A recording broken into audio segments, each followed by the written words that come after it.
Now, preview time. So let's take a look at what's coming your way.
For 42 years, he has terrorized this town.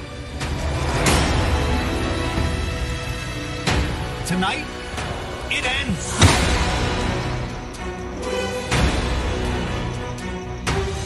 We need to stop this mother...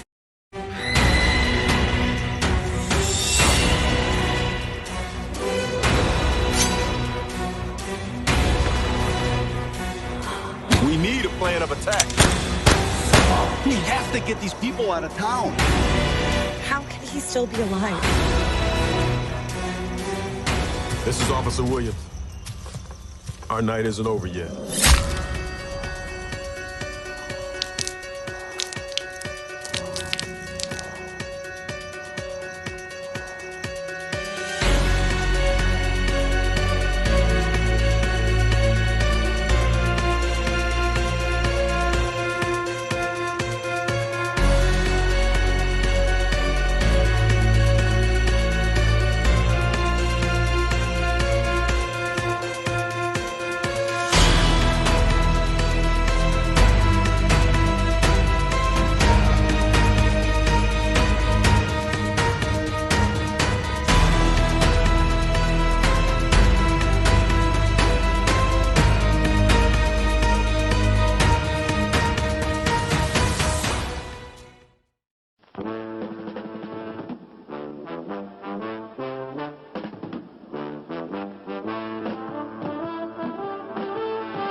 What's going on, everybody? Welcome back to the Casa D18 Studios channel. You could be anywhere in the world right now, but you're here with me on this Halloween Eve, and I greatly appreciate that. And it's time once again to step into the war zone. That's right, it's time for another edition of the Weekly Acquisition Report, where I, the Renegade, show you, the viewers, the latest additions to my ever-growing movie library. What's going on, everybody? Thank you for joining me here once again for another brand new installment of the Weekly Acquisition Report, The War Zone, where I show you the latest additions to my ever-growing movie library. Looks like a new shipment, a new drop has occurred at Dollar Tree. So today I'm going to be showing you about 9 or 10 DVDs that I picked up recently from Dollar Tree. I'll save the Blu-rays for next week's show. But let's get right into this because I found some pretty interesting stuff. Nothing I'd ever really seen before, but stuff that had people that I'm very familiar with. So I'm willing to give it a chance. We're going to kick things off right off the bat. I personally have never seen an episode of this series.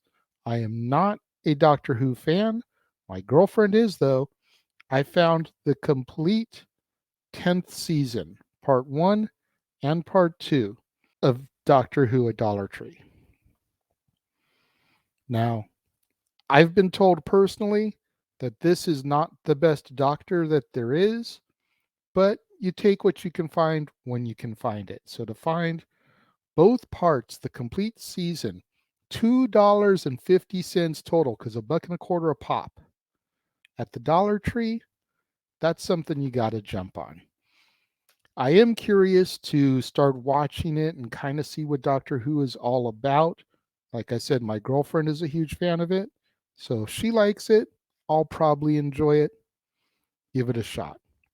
Next up is a double feature from one of my favorite actors of all time, even though I haven't highlighted him yet. Definitely looking to do a spotlight for him down the road. Val Kilmer, Double Identity and Streets of Blood. Double Identity, he's with Isabella Miko, and I don't really know much about her, but Streets of Blood, Val Kilmer shares billing with Curtis 50 Cent Jackson and Sharon Stone. So those definitely intrigue me about that film. Check that out at some point when I get to do a Val Kilmer month. I picked up another Christmas movie. This one is called Christmas with a capital C. And it stars Ted McGinley. You think of Jefferson Darcy from Married with Children. And it stars Daniel Baldwin, along with a couple of other people. It says, putting Christ back into Christmas. Now, I'm usually not a big fan of stuff that's like super religious in its message, but I do think Ted McGinley is generally pretty funny. So I'm going to give this a shot. Maybe do one year where I just do Christmas movies that I got at Dollar Tree, because there's so many that I've been adding to my collection since doing Renegades reviews and doing the War Zone and etc. that within maybe not next year, but the year after, I may be able to do an entire month of just Christmas movies that I bought at the Dollar Tree. Speaking of Christmas movies that I got at Dollar Tree, let's just skip straight to this one. I've been a fan of this kid ever since I saw the old sitcom, and while it's no longer portrayed by the original actor, A Dennis the Menace Christmas. Robert Wagner as Mr. Wilson. It should be very, very fun because, like I said, ever since I was exposed to the old Jane North, Dennis the Menace series back in the old days, the show from the 50s, on the original Nick at Night. Now, for those of you youngins out there that don't really get Nick at Night, when cable TV launched, Nickelodeon had Nick at Night in the evening time from about 8 o'clock till, let's say, 11 o'clock or even midnight. And the shows on at that time were geared to my parents' generation, the stuff they grew up with in the 50s and 60s. So you got Dennis the Menace, Leave It to Beaver, My Three Sons, Father Knows Best, Bewitched, I Dream of Jeannie, I Love Lucy, etc. That's how I was exposed to Dennis the Menace, was there. And I love that old show. I love the Christopher Lloyd Dennis the Menace movie with Walter Matthau as Mr. Wilson that came out in the 90s. So, a Dennis the Menace Christmas? What the heck? It may suck. It may be the equivalent of Home Alone 3, but there's only one way we'll find out. It's by watching it to review it. Like I like to say, not every movie that I cover can be Citizen Kane. We also got Colette, starring Keira Knightley. I became a fan of Keira Knightley through the Pirates of the Caribbean franchise. I've since seen her in stuff like Domino. This film has been certified fresh by Rotten Tomatoes, and generally, I don't really pay too much attention about what other people think about the movie. But if it's certified fresh, that means a lot of people like this. So I will probably like it. And since I'm already a fan of hers, again, $1.25, you can't beat that. I got a film called Collide, and it stars Nicholas Hoult. That name doesn't ring any bells. I'm not picturing him whatsoever at this point. But it also has Felicity Jones, Ben Kingsley, and Anthony Hopkins. So even though I don't know the main star right off the top by name, I may have to Google him, see if I've seen anything of his. The other three, pretty stellar cast. Looks like a good action movie just by the picture. Something I'm going to have to try to figure a way in somewhere, you know. The next one I picked up stars Daniel Radcliffe, Harry Potter, and it's called Beast of Burden. Lines are meant to be crossed.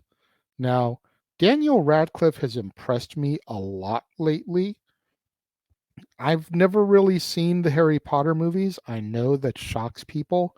Sat through the first one, and I just couldn't make it into the second one. A lot of people tell me you got to wait it out. By the time you get to the middle of the third one, the fourth one, the movies start getting really good. And that's great. But my philosophy has always been that if you can't hook me with the first one, it's a hard sell to get through the rest of it. But having seen Daniel Radcliffe in The Lost City this year, knowing that he's going to be portraying Weird Al in the Weird Al story, which we're going to discuss on New Release Saturday during November, I'm willing to give this a chance because the other stuff I've seen of him outside of Harry Potter has really impressed me. And the last one that I got for today is one that I've been eyeing at Big Lots for a while on Blu-ray. They had it there for, I want to say, $3 for the Blu-ray. And for whatever reason, despite how long they've had it, they just aren't marking their movie downs, at least not in my area. I see people in the Big Lots group that I'm in picking up discounted movies all the time. But for whatever reason, my area, the Blu-rays and the DVDs aren't getting marked down. So when I saw the DVD of this film pop up at Dollar Tree, I said, yoink. Now, if I can find the Blu-ray and I upgrade it, cool. It is what it is. But if not, I have Reese Witherspoon in Home Again. And I know some of you are thinking, Renegade, all that build-up for a Reese Witherspoon movie? Really? Yeah, really. I like Reese Witherspoon. I think she's gorgeous. I think she's hilarious. I think she's a great actress. And I definitely am contemplating doing a Reese Witherspoon month. She's got a lot of stuff that I really enjoy. So, yeah, really, I enjoy her. And I've been wanting to see this film because I've seen it, like I said, at Big Lots for a while. And it just wasn't getting marked down. Paying $5 for a Blu-ray, while that doesn't sound like a lot to y'all, with as tight as money has been lately, $5 or $1.25. You're going to go with the $1.25. If I had seen the $5 Blu-ray get marked down to $2.50, I would have snatched it. But like I said, for whatever reason, they haven't been marking them down in my area. So I got what I got. What do you guys think of this haul that I got this week? Let me know. If you're watching the premiere, leave your thoughts and comments over here. If you're watching on demand later in the day, leave your thoughts and comments down here. Have you seen Beast of Burden? Have you seen Collide? Have you seen Christmas with a capital C? Streets of Blood? What about Colette? Have you seen Home Again with Reese Witherspoon? Let me know. Leave your thoughts on the movies in the comments section. No spoilers, of course. Don't want to give anything away for me. But let me know your thoughts on some of these movies if you have in fact seen them. And make sure you tune in at the top of the half hour, right here on the Casa D18 Studios channel, as we take a look at the second chapter of the Blumhouse trilogy and we discuss Halloween Kills, starring Jamie Lee Curtis, Judy Greer, Andy Matichak, Will Patton, Anthony Michael Hall, Dylan Arnold, Charles Cyphers, James Jude Courtney, and Michael Myers. And then tomorrow, right back here on the Casa D18 Studios channel, it'll be time for that finale on Renegades Reviews. We're going to close up our 31 days of Halloween, and we're going to discuss Halloween Ends. But oh no, it's not just me. It's going to be a Dad's Not Always on Wrestling review as the West Coast professor Jeff Meacham joins me and we discuss what is hopefully the final chapter of the Michael Myers saga. You don't want to miss out on that right here on the Casa D18 Studios channel, right here on all new episodes of Renegades Reviews, Halloween Kills, and Halloween Ends. To all my loyal fans and viewers out there, thank you so much for tuning in and joining me today. I greatly appreciate it. Make sure you smash that like button. Make sure you're subscribed. Make sure that notification bell is turned on. That way you're alerted anytime a new video drops right here on the Casa D18 Studios channel or anytime we go live, as is the case with Open Mic Night, Statboy Sports Bar, pay-per-view PLE coverage, etc. Make sure you share this video with your family, friends, loved ones, coworkers, movie fanatics, cinephiles, people that like unboxing videos, people that like treasure hunt videos, anybody you can think of that would enjoy this video and my content, share it with them. It's the only way we're going to boost up my visibility in YouTube's algorithms so I can eventually get monetized, make some money on these endeavors. Thank you once again to everyone who tuned in and joined me here today. It means more to me than you'll ever know. And I will see you guys next time.